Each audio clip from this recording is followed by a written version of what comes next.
자, 구약성경 289페이지 신명기 17장 14절에서 20절까지의 말씀, 우리 찾으셨으면 같이 하나님의 말씀을 받들어 읽도록 하겠습니다.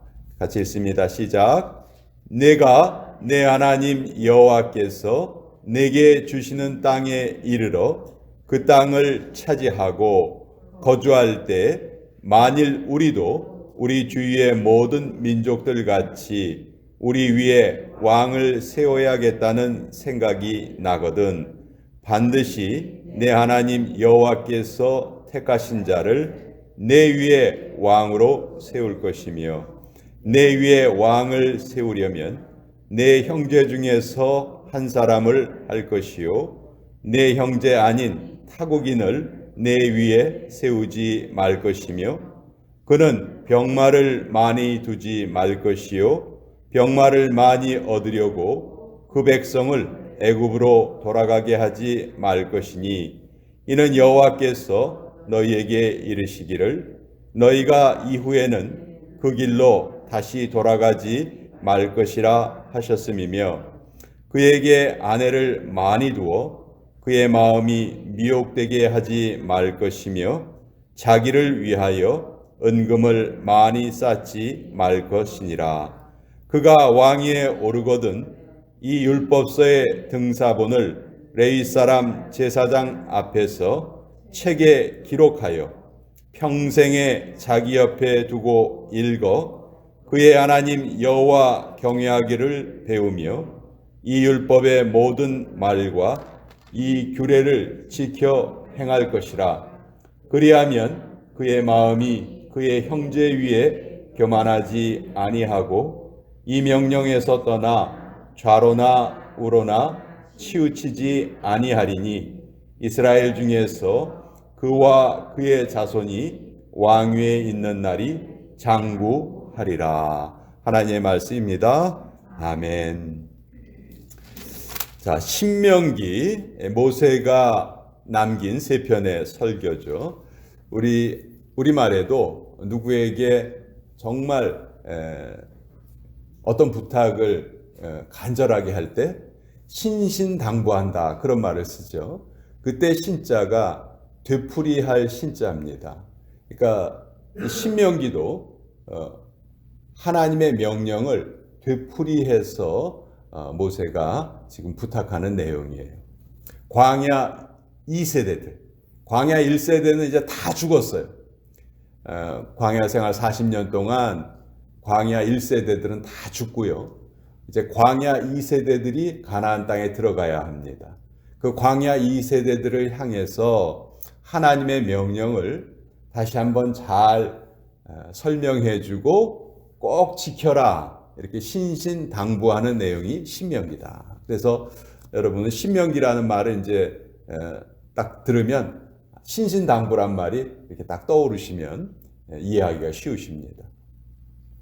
자, 오늘은 우리가 읽은 부분은 이제 이스라엘 백성들에게 왕을 세울 때 어떤 왕을 세워야 하는지, 또 그 왕은 세 가지를 하지 말아야 하고 또 세 가지를 꼭 해야 해요. 이것을 알려주시는 내용이에요. 어떻게 보면 여기에 왕이라는 게 우리 모두를 향한 명령일 수가 있어요. 우리 모두 다 왕같은 제사장이다. 하나님 분명히 말씀하셨거든요. 그래서 이걸 좀 하나하나 살펴보겠습니다. 먼저 자, 이때는 이스라엘 백성들에게 왕이라는 말이 별로 이렇게 현실적으로 다가오지 않을 때예요. 이때의 지도자는 누구였냐면 모세였어요. 그리고 모세의 다음 지도자는 여호수아예요. 모세와 여호수아는 분명히 지도자였지만 왕은 아니었어요. 왜냐하면 이스라엘 백성들에게는 왕이 필요 없어요. 하나님이 왕이시기 때문에 이스라엘은 신정국가잖아요. 하나님이 다스리시고 하나님께 순종하기로 결단한 그런 백성들이기 때문에 사실 왕이 필요 없어요. 그런데 앞으로 수백 년 후를 내다보고 모세가 이런 말을 합니다. 언제 이스라엘 백성들이 왕을 구합니까? 이스라엘 백성들이 언제 왕을 구하죠?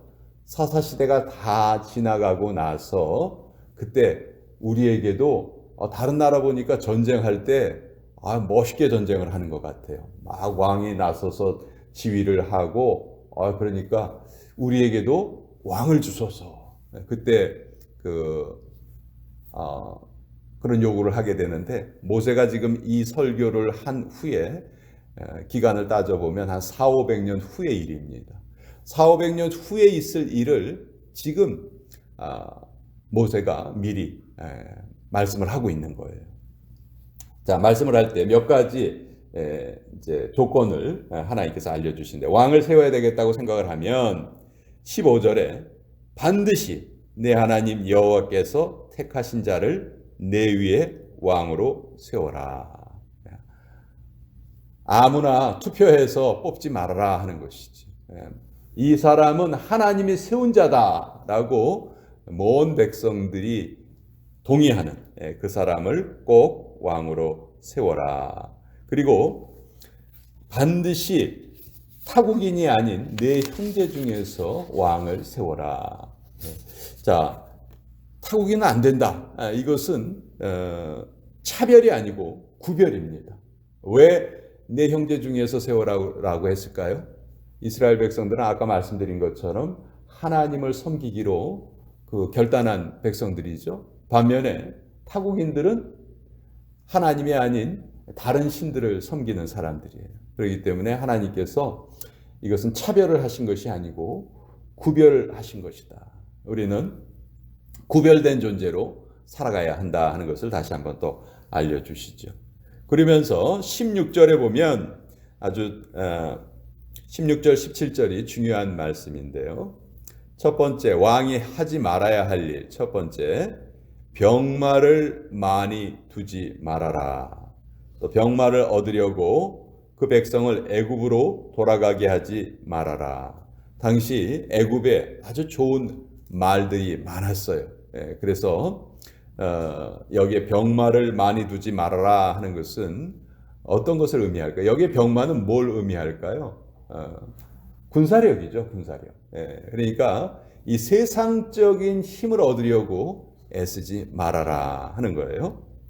또 두 번째는 17절에 그에게 아내를 많이 두어 그의 마음이 미혹되게 하지 말 것이라. 이것 역시 세상의 쾌락에 마음이 빠져서는 안 된다 하는 것이고, 마지막 세 번째는 은금을 많이 쌓지 말 것이니라. 재물을 탐해서는 안 된다. 이것이 왕의 세 가지 하지 말아야 할 일이에요. 왕은 이런 것을 의지하는 것이 아니고 누구를 의지해야 한다? 하나님을 의지하며 나라를 다스려야 한다. 그래서 하나님께서 참 재미있는 말씀을 하셨는데 20절 한번 보세요. 그리하면 그의 마음이 그의 형제 위에 교만하지 아니하고. 보통 왕이 있으면 왕이 아닌 사람들은 신하, 백성, 다스림을 받는 자 이렇게 우리 표현하기 쉽잖아요. 근데 하나님은 왕이 아닌 자들을 뭐라고 표현하셨냐면 형제라고 표현하셨어요. 형제. 그러니까 벌써 이 세상 사람들이 생각하는 것과 하나님이 왕에 대해서 말씀하시는 것은 너무너무 다르죠. 차원이 완전히 다릅니다. 그런데 안타깝게도 왕이 된 이후에 요 세 가지를 아주 열심히 했던 사람이 한 사람이 있어요. 우리가 너무너무 잘 아는 사람입니다. 누구예요? 솔로몬이죠. 솔로몬은 요 세 가지 하지 말라고 한 거 요거 열심히 했습니다. 역대기하서 9장 28절에 보면 솔로몬이 애굽과 각국에서 말들을 가져왔더라. 이런 기록이 있어요. 또 열왕기상 11장 3절에 보면 후궁이 700명이요 첩이 300명이라. 그의 여인들이 왕의 마음을 돌아서게 하였더라. 아내를 많이 두지 말라고 했는데 1000명의 아내를 거느린 사람이 솔로몬이었고요. 또 세입금의 무게가 금 666달란트더라. 솔로몬이 1년에 걷어들인 세금이 666달란트를 걷어들였는데 금으로, 우린 지금 현재 가치로 말하면 10억 불 이상이라고 해요. 그 당시에 10억 불 이상이라는 것은 정말 엄청난 금액이라는 거예요. 근데 은금을 많이 쌓아두지 말라고 했는데 솔로몬은 이것을 또 열심히 한 거죠. 이걸 가지고 뭐 금으로 방패를 만들었어요. 여러분, 금으로 방패를 만들면요, 그 방패가 얼마나 무거운지 제대로 들지도 못합니다. 그러니까 금으로 만든 방패는 실효성이 아무것도 없어요. 실제로 사용을 못해요. 왜 만들었을까요? 자랑하려고. 자랑. 번쩍번쩍하는 그 방패를 놓아두고 자랑하려고. 그러니까 정말 어떻게 보면 돈을 헛되게 쓴 것이죠. 이렇게 하나님이 하지 말라고 한 것을 열심히 했던 왕이 우리가 보통 말하는 지혜의 왕 솔로몬이었어요. 물론 솔로몬이 젊은 시절에 지혜가 있었죠. 그렇지만 그 지혜가 점점 희미해져가는 안타까운 모습을 보는데, 자, 그러면 하나님께서는 왕들에게 무엇을 꼭 하라고 말씀하셨는가? 18절에 보면 그가 왕위에 오르거든 이 율법서의 등사본을 레위 사람 제사장 앞에서 책에 기록하여. 자, 여기 보면요, 율법서의 등사본, 이 율법서라는 것은 하나님의 말씀, 특히 모세오경 중에서도 레위기서를 말합니다. 그 레위기서의 등사본, 옛날에는 인쇄술이 없었기 때문에 다 책을 베껴 썼단 말이에요. 그 등사본을 제사장 앞에서 기록하라. 근데 여기 기록하라의 주어가 누구냐 하면요, 왕이에요. 왕이 다른 사람을 시켜서 그 성경을 베껴 쓰게 하라가 아니고, 원문을 자세히 보면 왕이 자기가 제사장 앞에서 이 율법서를 하나하나 쓰는 거예요.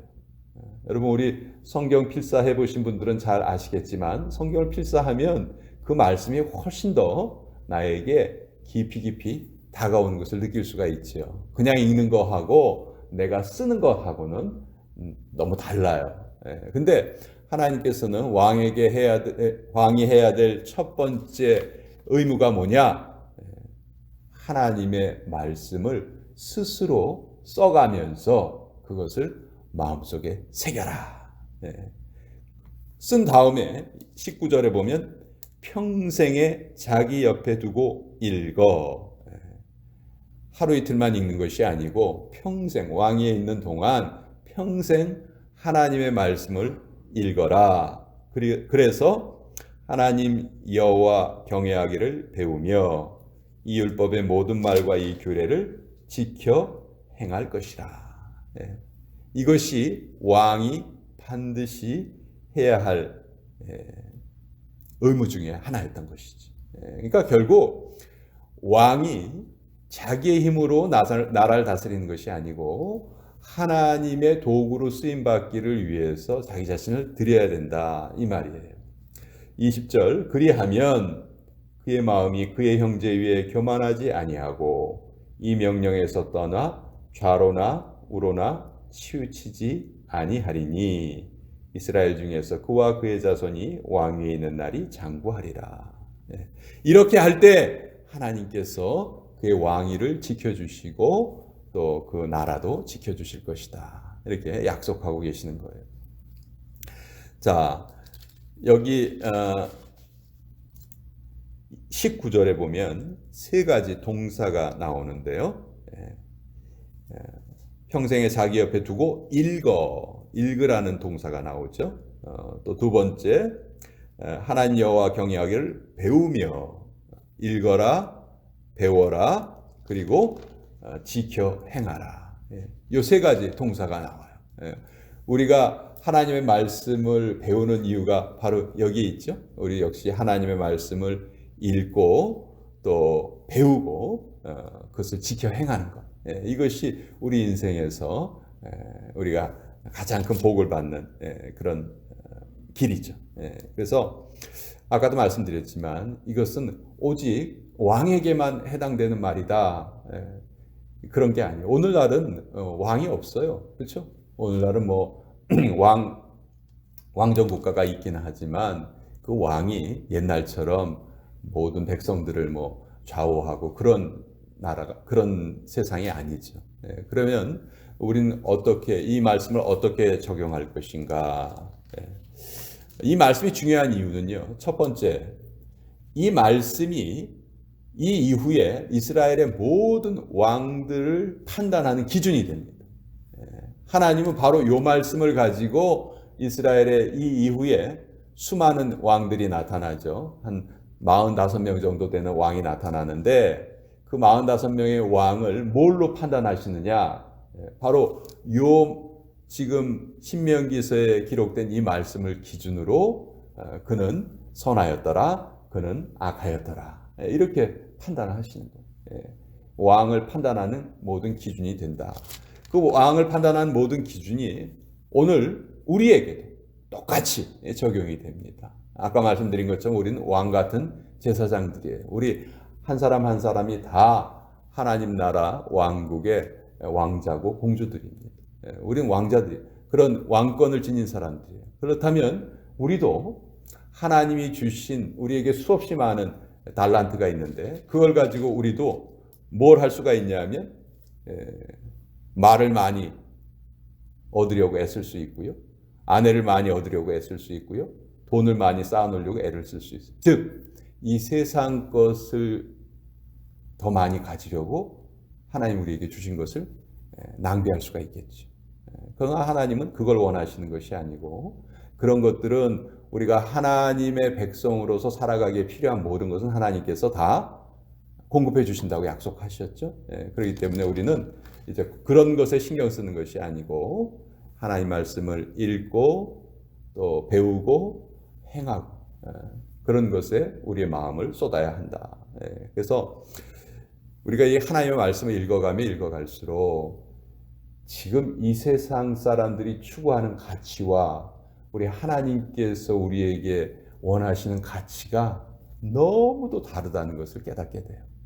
지금도 이 세상 사람들은 이것을 위해서 살아갑니다. 그렇죠?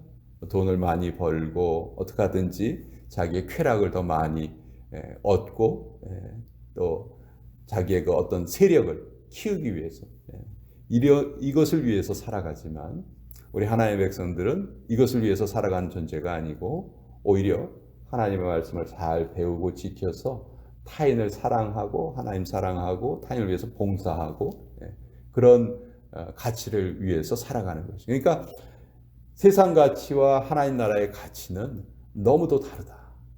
그래서 하나님이 계속해서 이 세상이나 이 세상에 있는 것들을 사랑하지 말아라. 우리에게 계속 그렇게 말씀하고 계시는 거예요.